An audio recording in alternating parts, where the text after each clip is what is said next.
오늘 우리에게 주실 하나님 말씀은 시편 81편 1절에서 16절 말씀입니다.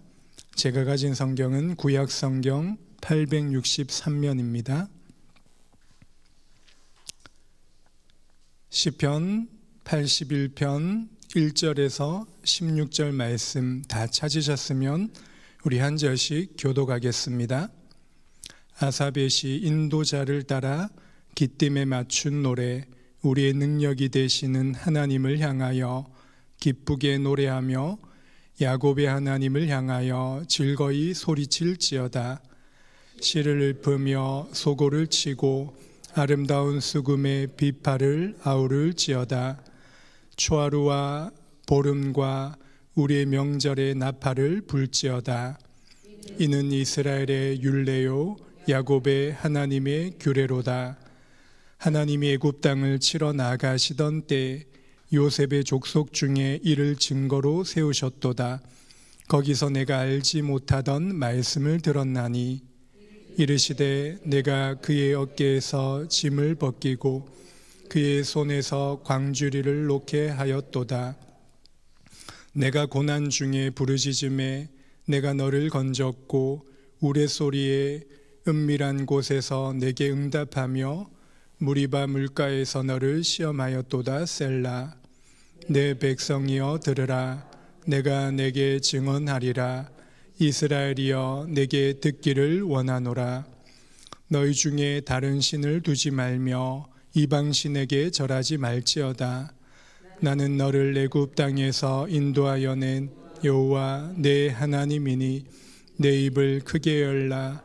내가 채우리라 하였으나 내 백성이 내 소리를 듣지 아니하며 이스라엘이 나를 원하지 아니하였도다. 그러므로 내가 그의 마음을 완악하게 한 대로 버려두어 그의 임의대로 행하게 하였도다. 내 백성아 내 말을 들으라. 이스라엘아 내 도를 따르라. 그리하면 내가 속히 그들의 원수를 누르고 내 손을 돌려 그들의 대적들을 치리니 여호와를 미워하는 자는 그에게 복종하는 채할지라도 그들의 시대는 영원히 계속되리라. 또 내가 기름진 밀을 그들에게 먹이며 반석에서 나오는 꿀로 너를 만족하게 하리라 하셨도다. 아멘. 오늘 읽은 시편 81편은 이스라엘의 축제일에 불렀던 찬송시입니다. 3절에 보면 초하루와 보름과 우리의 명절에 나팔을 불지어단 축제를 위한 시편입니다. 이스라엘에 많은 절기가 있는데요. 특별히 3대 절기인 유월절, 오순절, 초막절이 있습니다. 하나님이 이 3대 절기를 지키게 하신 이유가 무엇이겠습니까? 단순히 이스라엘 명절처럼 가족들의 모임이나 종교적인 행사를 위한 절기가 아니었습니다. 그 절기를 통해서 하나님이 이스라엘 백성들에게 베푸신 구원의 은혜가 무엇인지를 기억하시기 위해서 이 절기를 주신 것입니다. 오늘 본문은 특별히 세 부분으로 나누어집니다. 1절에서 4절까지는 하나님의 축제에 초대하는 내용이며 또 두 번째는 5절에서 10절까지 하나님의 율례와 규례를 지키라 명하신 의도에 대한 내용을 다루고 있습니다.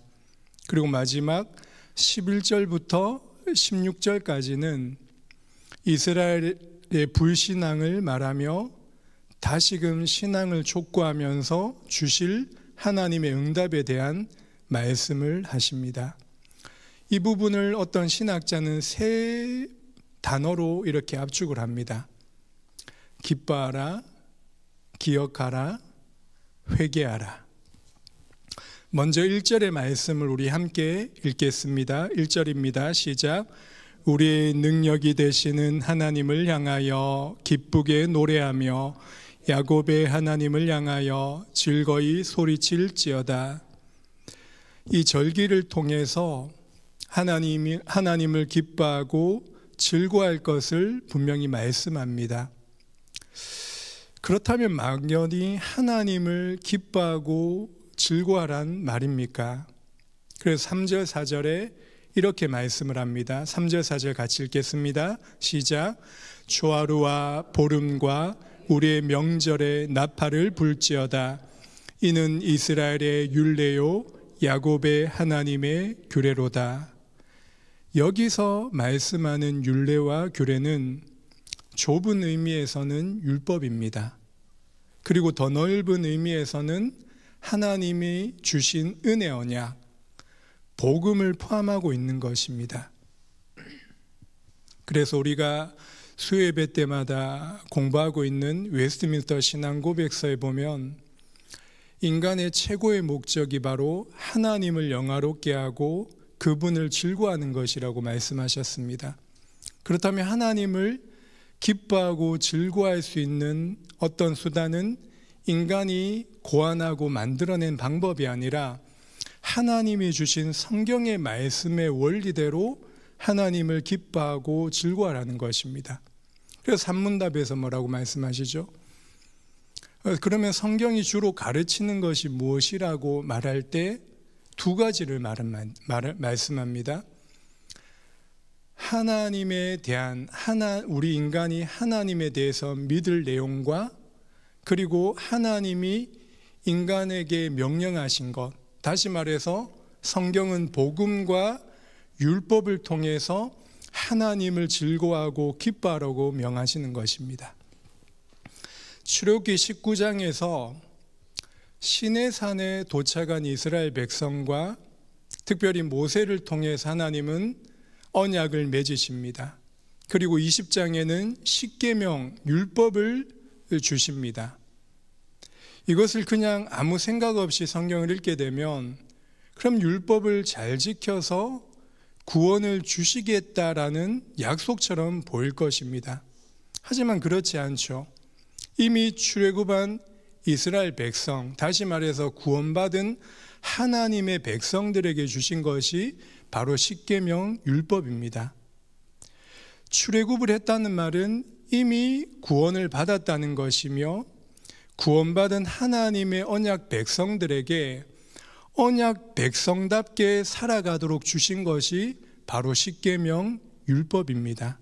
그래서 그 율법을 통해서 죄를 깨닫게 하시고 또한 거룩한 하나님의 백성답게 살아가게 하시기 위해서 이 율법을 주신 것입니다. 그리고 하나님께서 십계명을 주시고 또다시 모세에게 무엇을 명령하십니까? 바로 출애굽기 24장부터는 성막을 짓도록 하십니다. 그 성막을 통해서 하나님께 제사드리도록 예배하도록 행하십니다. 율법을 통해서 죄를 깨닫고 하나님의 백성답게 거룩하게 살려고 노력하지만 그렇게 살지 못하는 사람들에게 다시금 성막을 통해 제사 제도를 통해서 하나님의 용서와 사랑과 은혜를 깊이 경험하게 하시는 것입니다. 다시 말해서 성막을 통해 죄를 깨닫게 하시고 오실 메시아 그리스도를 바라보게 하시는 것입니다. 그리고 복음으로 힘을 얻고 다시금 그 율법을 주신 목적대로 하나님을 닮아가는 거룩한 삶을 위해 노력하는 것입니다. 우리는 종교인들처럼 수고하고 무거운 짐을 지며 자신의 의를 쌓기 위해서 율법을 순종하는 것이 아닙니다. 주의 은혜를 받아 주의 율법을 즐겁고 기쁜 마음으로 감사하며 순종할 수 있는 것입니다. 또한 때로는 율법을 거부하려는 우리의 부패된 마음을 성막의 제사를 통해서, 다시 말해서 예배를 통해서 회개하고 다시금 복음 앞으로 나와 힘을 얻게 되는 것입니다. 오늘날 우리가 드려지는 예배도 이처럼 동일한 것입니다. 한 주간의 삶을 돌아보면 때로는 하나님의 말씀에 불순종한 것처럼 보이고 주의 말씀을 따라 살지 못하는 우리 자신을 발견하게 될 것입니다. 그때마다 예배를 통해서 복음의 말씀의 위로를 받는 것이고 다시금 힘을 얻어 주의 말씀을 마음에 새기는 것입니다. 그래서 율법과 복음을 사랑하는 마음으로 다시금 살아가기를 결단하는 것이 바로 공예배, 주일 예배의 시간인 것입니다. 두 번째로 5절에서 10절까지의 내용입니다. 5절 상반절에 보면 하나님이 애굽 땅을 치러 나가시던 때, 그리고 10절 상반절에도 나는 너를 애굽 땅에서 인도하여 낸 여호와 하나님이시니 라고 이렇게 말씀을 합니다. 우리가 믿는 하나님은 어떠한 일을 행하신 분이십니까? 형통한 복을 주시는 분이시며 은혜를 베푸는 분이시며 많은 기도의 응답을 주시는 분이십니다. 하지만 가장 중요한 것은 바로 죄와 허물로 죽었던 우리를 구원하신 그 하나님이심을 기억하는 것입니다. 이스라엘 역사에 잊을 수 없는 사건이 무엇이겠습니까? 그것이 바로 430년 동안 애굽에 노예된 상태에서 출애굽한 사건일 것입니다. 그 보이는 출애굽 사건을 통해서 보이지 않는 하나님의 구속의 일을 나타내 주신 것이 바로 출애굽 사건입니다. 그것은 바로 복음의 사건을 우리에게 계시해 주는 말씀이죠. 이 일은 이스라엘 백성들의 어떤 수고와 노력과 헌신으로 출애굽한 것이 아닙니다. 철저한 하나님의 은혜의 역사이며 또한 10가지 재앙을 통해서 애굽의 모든 우상들을 무너뜨리시는 하나님의 놀라운 구원의 역사임을 우리에게 보여주시는 것입니다. 그리고 마지막 그 10번째 재앙을 통해서 유월절 어린 양의 피를 바를 때 드디어 출애굽을 하게 되는 것입니다. 이 어린 양이 무엇을 상징하는 것입니까? 바로 오실 메시아 그리스도의 보혈을 나타내 주는 것입니다. 똑같은 죄인인데 애굽 사람이나 이스라엘 백성이나 하나님 보시기에 똑같은 죄인인데 그 어린 양의 피를 바른 집은 패스오버를 넘어가잖아요. 하나님의 심판, 그 하나님의 저주와 진노가 넘어가게 되는 것입니다. 이처럼 우리가 세상을 바라볼 때, 사람을 바라볼 때 어떠한 관점이 있어야 되겠습니까? 아무리 잘 살고 어느 한 분야에 성공을 하고 사람들의 인기가 많다고 하더라도 그 사람이 예수를 믿지 않는다면 죄의 문제와 죽음의 문제와 사단의 종노릇 하는 근본 문제에서 벗어날 수 없는 것입니다. 오직 예수 그리스도의 보혈 십자가만이 우리를 죄와 죽음과 이 사단의 권세에서 구원받을 수 있는 것입니다. 이것이 복음이잖아요. 이렇게 복음을 체험하게 될 때 똑같은 사람이지만 죄에서 해방된 기쁨, 죽음의 두려움에서 벗어나는 그 행복, 사단의 종노릇에서 하나님의 자녀된 즐거움이 회복되는 것입니다. 이 축복을 깨닫고 누리게 될 때 비로소 인생의 가장 행복한 삶을 살게 되는 것입니다. 오늘도 이러한 복음을 체험하고 즐겁고 기쁘게 누리는 그런 복된 하루 되기를 간절히 소원합니다. 세 번째 내용은 10절에서 16절의 말씀입니다. 11절, 12절은 이스라엘의 불신앙에 대해서 말씀합니다. 주의 말씀에 귀 기울이지 않고 하나님의 율법과 복음을 듣지 않습니다. 그 결과 어떻게 됩니까? 마음에 완악한 대로 살게 되며 특별히 9절의 말씀처럼 하나님을 떠나 다시금 다른 신 우상 숭배에 빠지게 되는 것입니다. 하나님의 말씀에 귀 기울이지 않고 말씀을 마음에 두지 않으면 사람들은 어떻게 살아가게 됩니까? 결국 자신들이 좋아하는 세상을 향하여 귀 기울이게 되는 것입니다.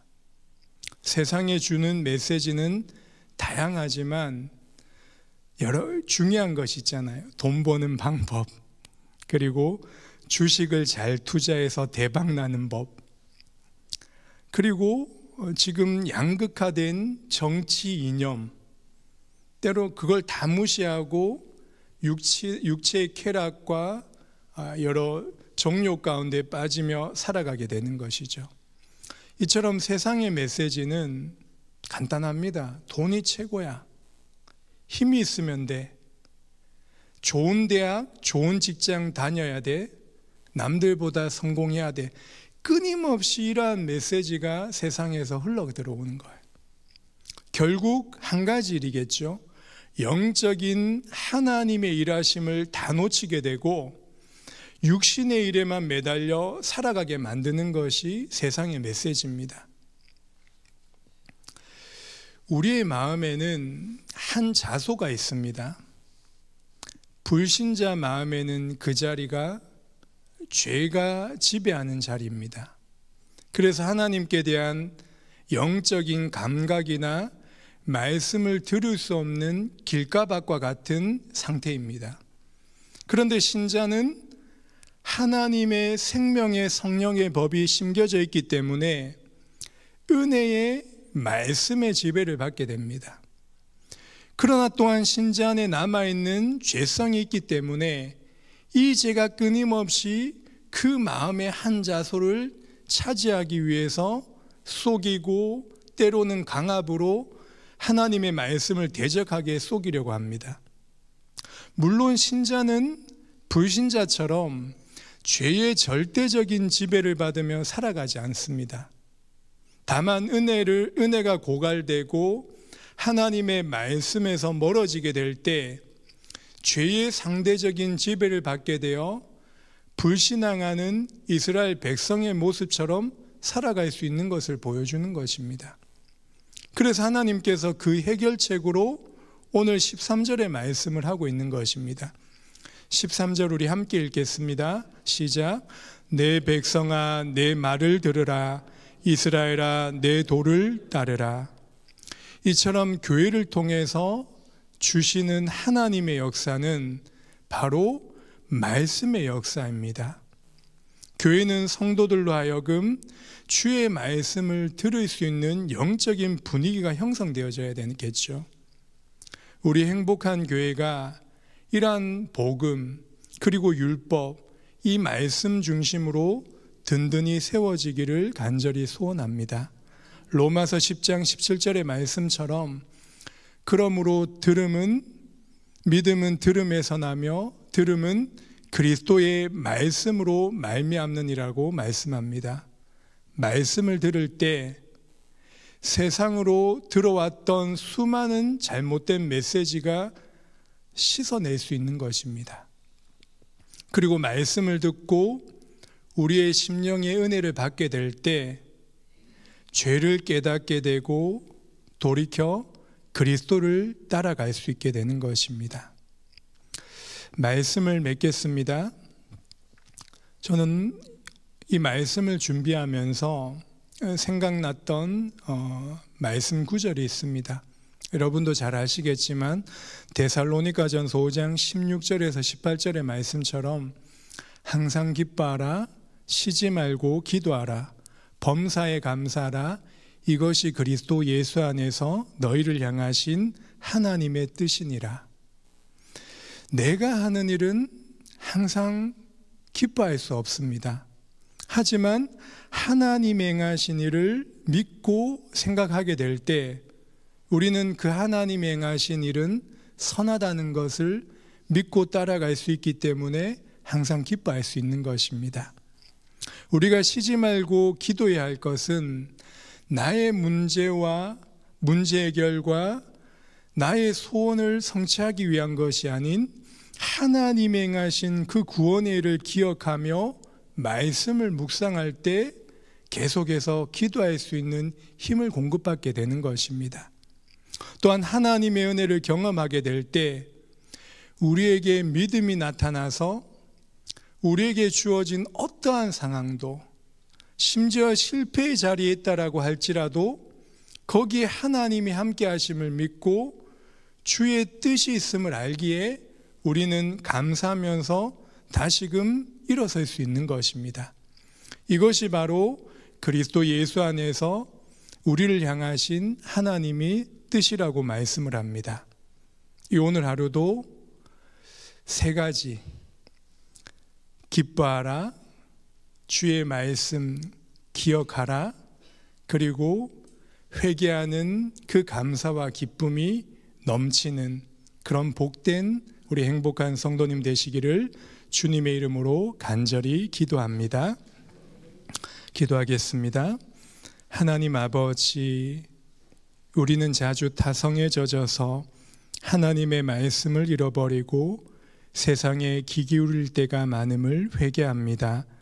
그러나 우리 주님께서 끊임없이 말씀을 주시고 은혜를 베풀어 주셔서 아침마다 새로운 은혜와 말씀으로 인도해 주심을 진심으로 감사드립니다. 오늘 하루도 주의 말씀으로 항상 기뻐하고 쉬지 말고 기도하며 범사에 감사하는 그런 복된 삶을 살아가게 인도하여 주옵소서. 오늘 BBS 마지막 날입니다.